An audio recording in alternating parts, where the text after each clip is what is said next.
Hello, it's Marika Lake here and welcome back to my channel. I live on the west coast of Australia with my hubby Greg and we homeschool our 4 kiddos. I have Will who's in grade 8, Em is in grade 4, Cruz is in grade 2 and little Jackson is in pre-primary. And we've been homeschooling here in the Lakehurst Homeschool for 4 years now. And on my YouTube channel, I have been doing a Homeschool 101 series. And I have another video in that series today. Today, I'm going to answer more questions about writing up a homeschool plan to show your moderator. I have lots of videos that are a part of this Homeschool 101 series. Basically, it's just a series of videos to help you out on your homeschooling journey. If you'd like to check out those other videos, just check out the description box down below. I will leave a link to the playlist down there so you can go have a look at the other videos. And if you haven't already subscribed to my channel, I love it if you would. Just hit that red subscribe button. And if you hit the bell notification, you'll be notified about when my videos are up on YouTube. And if you have any questions as well, please leave a comment in the comments box down below.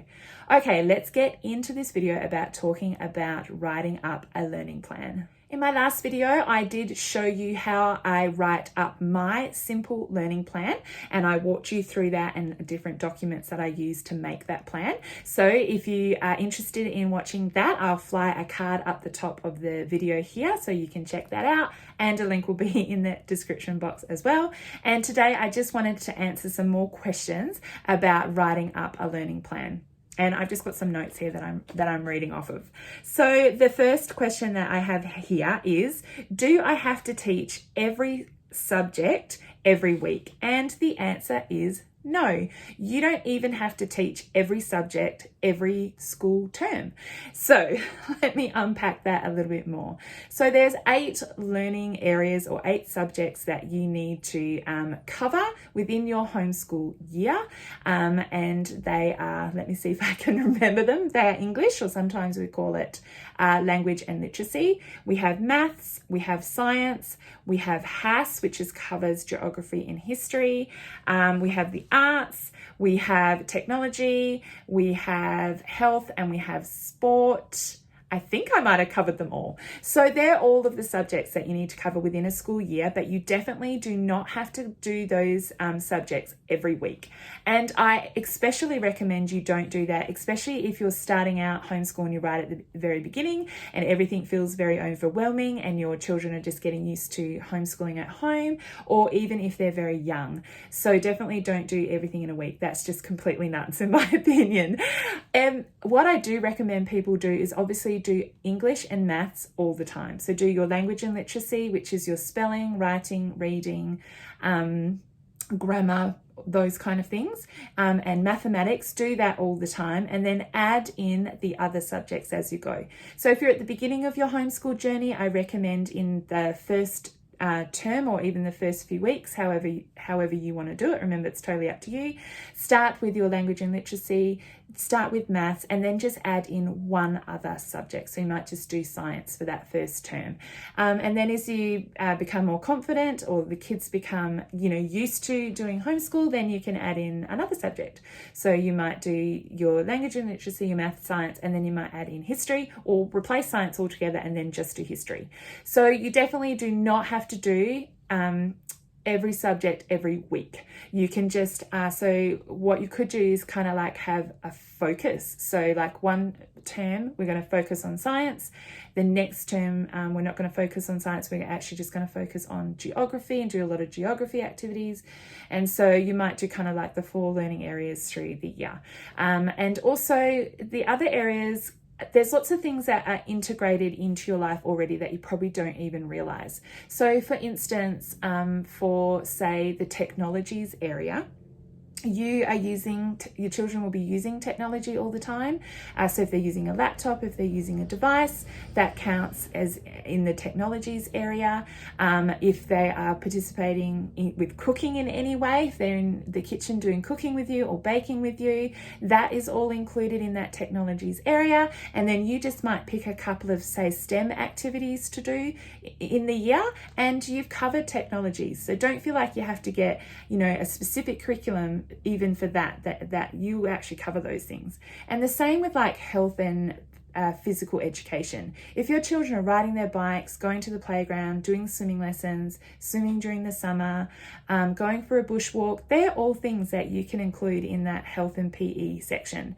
And if you're reading them books in that area too, then you've covered that. You don't have to have a specific curriculum for that learning area. So just remember that too. A lot of the learning areas will be integrated throughout your life, and you don't actually realize it until you kind of write everything down and go, oh yeah, we've totally done technologies without using a set curriculum. Another question I have is, how much time should I spend on each subject? And there is absolutely no answer. There is no answer to that at all. And there's absolutely no official requirement for how much time you have to spend on a subject. So for me, in my house, this is what I do.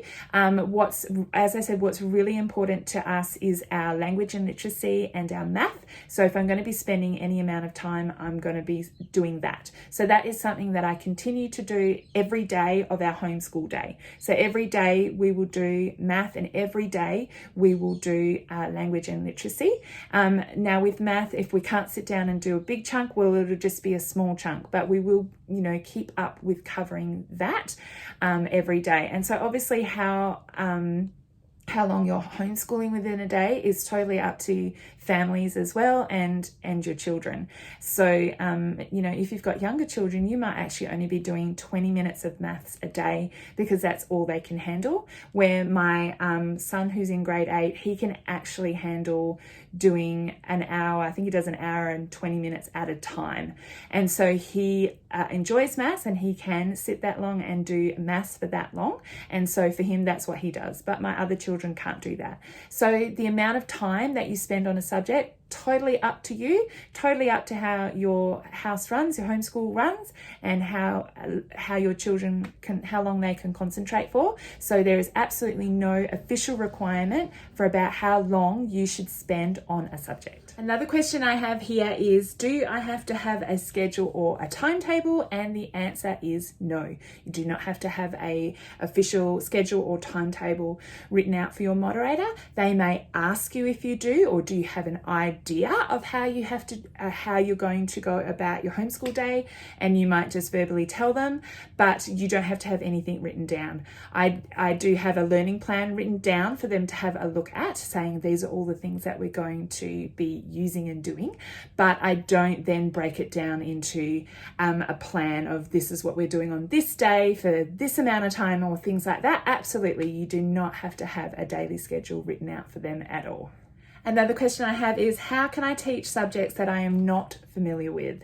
This is always going to pop up in homeschool, especially as your children get older and you might not be familiar with the learning area or the things that they need to have a look at, but you don't have to have any prior background knowledge to teach a subject. You're just going to learn along with your children. And this is where you just put your trust in the curriculum that you're using. That's why I love to grab Open and Go books, where everything is laid out for me, that I just need to read the words, and I will learn along with my children as we go. I know I am a school teacher, but I was a school teacher before I started homeschooling my children. But even as a teacher, I don't know everything. And certainly when I was teaching, I didn't know everything that I was implementing. I learned with my students as I went, or I might have read some things up before I started teaching them, say in history. But you don't definitely have to know everything. You can just learn along with your children as you go. And that's one thing that I do absolutely love about homeschooling my children, is I am learning so much. I really love geography and history, and I am loving learning about those things with my children. I love reading the history books and watching the history videos that we find online and on YouTube, and so it is super fun. So no, you don't have to know everything before you teach something. I know with maths, with my son who's in grade 8, that maths is absolutely over my head. And so I made sure that I chose a curriculum that I didn't have to implement myself. He uses an online math program where the videos teach him what to do, and then the activities are set out and they do all the marking. And if he does have any trouble with math and I can't help him, then I find somebody in my life who can help him. So for me, luckily, I have my husband who is an absolute whiz at mathematics. So he will actually help my son with any maths and any questions that he has. But if I didn't have my husband, I would just then find somebody else that could help me, or I could hire a tutor if I really needed to, for that learning area. So they're just some tips of what you can do if there's a subject area that you're not quite sure about. This is a great question. It is, do I have to do all of the arts? So in the arts learning area, all the areas that are listed, it has dance, drama, music, visual arts, and media arts. And so what you need to do is actually just expose them to all of those areas. So you don't have to get a specific book to teach about dance. You don't have to get a specific book to teach about music or anything like that.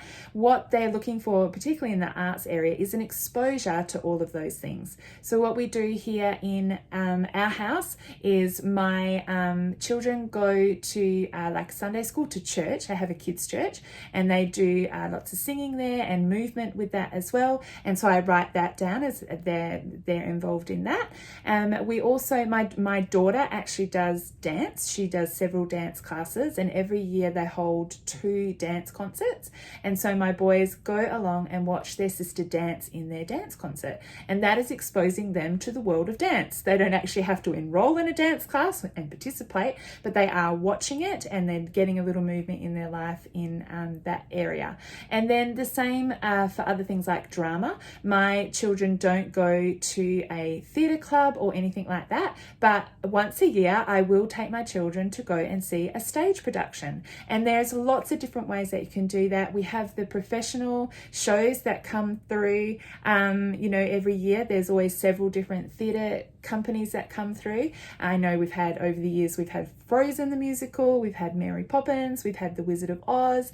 So you could take them to a professional production like that.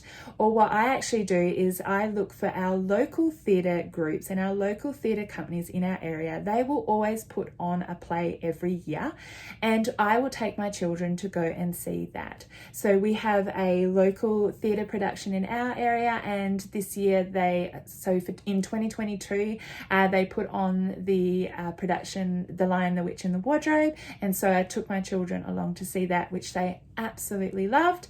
And it was a matinee show. So after the show, the cast came out for us to meet and talk to and get our photos taken with. And so my children had their photos taken with the cast. And so that is just another great way to expose them to the different things within the arts. And then of course we do watercolor painting, we work with clay, they paint all the time, they draw, they color. Music is easy, just expose them. If they're not learning an instrument at that stage, you can teach them about the orchestra, play them classical music, take them along again to some kind of music production. I know, like, sometimes our City of Rockingham, they have on like summer festivals, and they'll have free bands playing and things like that. You can even take your children along to something like that, just to expose them to the world of music. So you don't have to get a curriculum for all those different things. It's just they're looking for an exposure to all of the arts. And of course, a really important thing to remember is you are just a parent putting together a learning program. It is not expected of you to think like a teacher, behave like a teacher. You're not. You're a parent putting together a learning program for your student. This is not school at home. So what you put together doesn't have to look like what they do at school or what a teacher does at school. It is completely different. You are not going to have a timetable like they do at school. We're going to do language and literacy for 50 minutes, then we're going to have morning tea, then after morning tea we're going to do music. You don't have to do that. This is your home, and you don't have to have a set schedule out or anything like that. Remember, it's not school at home. All of your learning is integrated into your life. So when you're writing your learning plan, write things down like, my children help me to bake and they help me to cook. I don't have to have a specific book that I use or a program that I use to teach that. I just write that down. They're involved in preparing family meals, and they're also in help with cooking. That is plenty of information. You do not need books, resources for that, it's easy. And as I said, in the sports area, you can list down all the fun things that you do. We ride our bikes, we go to the playground, we swim at the beach, we do swimming lessons, and all of those things that you already do in your daily life, don't forget to include them in your learning plan, in your program, to say this is what we're doing to cover these learning areas. And remember, you're a parent, you're not a teacher. You don't have to think like a teacher, don't have to talk like a teacher.